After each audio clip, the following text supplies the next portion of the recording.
আজি মই আপোনালোকক দুটা অংকৰ সংখ্যাৰ মাল্টিপ্লিকেশনৰ আন এটা নিয়ম শিকাবলৈ ওলাইছো।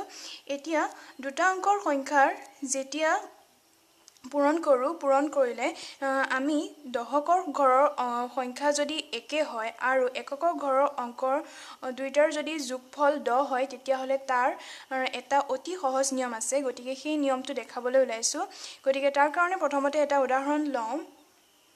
23 into 27 ইয়াত দশকৰ ঘৰৰ সংখ্যা 2 আছে আৰু 2 আছে। দশকৰ ঘৰৰ সংখ্যা একেই আছে আৰু এককৰ ঘৰৰ সংখ্যা দুইটাৰ যোগফল 7 plus 3 অৰ্থাৎ 10 হয়। গতিকে এনেকুৱা সংখ্যাবোৰ কেনেদৰে আমি পূৰণ কৰিম তাৰ নিয়ম দেখাবলৈ ওলাইছো।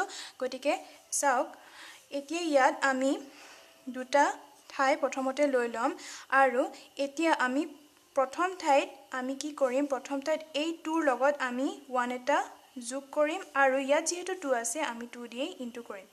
অৰ্থাৎ একে সংখ্যাৰে ইয়াৰ লগত 1 এটা যোগ কৰি একে সংখ্যাৰে তাক পূৰণ কৰিব লাগিব আৰু পিছৰটোত এই দুইটা অংকৰ যোগফল পূৰণফল আমি কৰিম অৰ্থাৎ 3 into 7। তেতিয়া হ'ব 2 plus 1 মানে 3, 3 into 2 মানে 6 আৰু ইয়াত 3 into 7 মানে 21। এইটো হ'ব আমাৰ উত্তৰ। গতিকে আমি আকৌ এটা উদাহৰণ দেখাও। সেই উদাহৰণটো চাওক, 34 into 36 ইয়াত দশকৰ ঘৰৰ সংখ্যাত 3 আছে আৰু এককৰ ঘৰৰ সংখ্যাত 4 into 6 আছে। 4 into 6 ৰ যোগফল 10 হয়। গতিকে ইয়াকো সেই একেই নিয়মেৰে কৰিব লাগিব। তাৰ কাৰণে আমি ইয়াৰ লগত 1 এটা যোগ কৰিব লাগিব অৰ্থাৎ 3 plus 1 আৰু একে সংখ্যাৰে পূৰণ কৰিব লাগিব অৰ্থাৎ 3 ৰে পূৰণ কৰিব লাগিব আৰু তেতিয়া পিছৰটোত হ'ব 4 into 6 এই দুটাৰ পূৰণফল আৰু তেতিয়া হ'ব 3 plus 1 মানে 4, 4 into 3 মানে 12 আৰু 4 into 6 মানে 24 অৰ্থাৎ আমাৰ উত্তৰ হ'ল 1224। এতিয়া আমি বেলেগ এটা উদাহৰণ লওঁ। সেইটো হ'ল 51 into 59 ইয়াত দশকৰ ঘৰৰ সংখ্যা হ'ল 5 আৰু এককৰ ঘৰৰ সংখ্যা হ'ল 1 আৰু 9। 1 আৰু 9 ৰ যোগফল 10 হয়। গতিকে ইয়াকো সেই একেদৰে কৰিম। 5 ৰ লগত 1 এটা প্লাস কৰিম আৰু একে সংখ্যাৰে অৰ্থাৎ 5 ৰে পূৰণ কৰিম আৰু তাৰ পিছৰটোত হ'ব 9 আৰু 1 ৰ পূৰণফল অৰ্থাৎ 1 into 9। এতিয়া চাওক, এই গোটেইবোৰ কৰোতে ইয়াৰ পিছৰ যোনটো সংখ্যা হয়, পিছৰ সংখ্যাটো দুটা অংকৰ সংখ্যা হয়। ইয়াতো দুটা অংকৰ সংখ্যা আছে, ইয়াতো দুটা অংকৰ সংখ্যা আছে। কিন্তু 9 into 1 পূৰণ কৰিলে 9 হে হ'ব, এটা অংকৰ সংখ্যাহে হ'ব। গতিকে তাৰ কাৰণে আমি ইয়াত 0 এটা লিখিম আৰু ইয়াত 5 plus 1 মানে 6, 6 into 5 মানে 30। গতিকে 3009 অৰ্থাৎ আমাৰ উত্তৰ হ'ল এইটো 3009। ঠিক সেইদৰে আমি বেলেগ এটা উদাহৰণ লওঁ।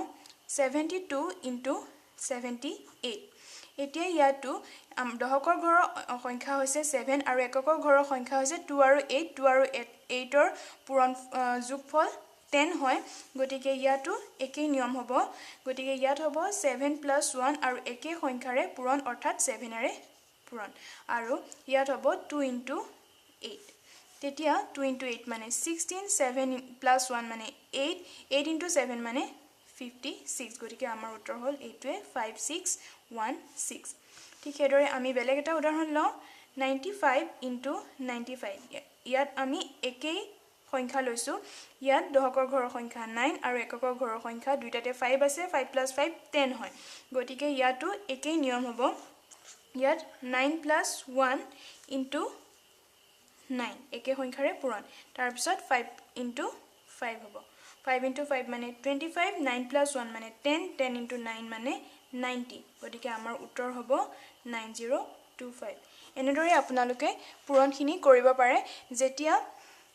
যেতিয়া দশকৰ ঘৰৰ সংখ্যা একে থাকিব আৰু এককৰ ঘৰৰ সংখ্যা দুইটাৰ যোগফল 10 হ'ব তেতিয়া আপোনালোকে এই নিয়মেৰে অতি সহজেৰে পূৰণ কৰিব পাৰে।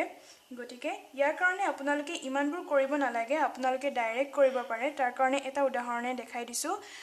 82 into 88 লৈছো। ইয়াত এককৰ ঘৰৰ সংখ্যা 2 আৰু 8 যোগফল 10 হয় আৰু দশকৰ ঘৰৰ সংখ্যা 8 আৰু 8 আছে।